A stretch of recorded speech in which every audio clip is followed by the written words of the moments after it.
Quem sabe você está vivendo como Paulo, você quer ser, como que eu posso dizer? Porque eu queria ser mais santa, mais santo.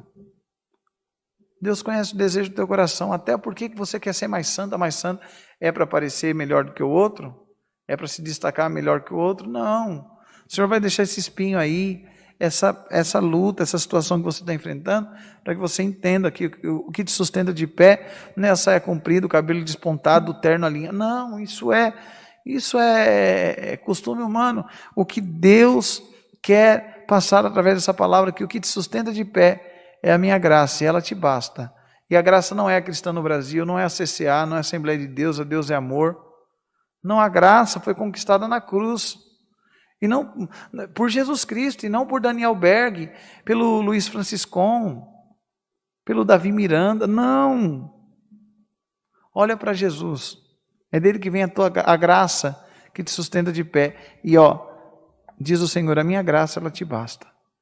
Essa é a palavra, Deus seja louvado. Amém.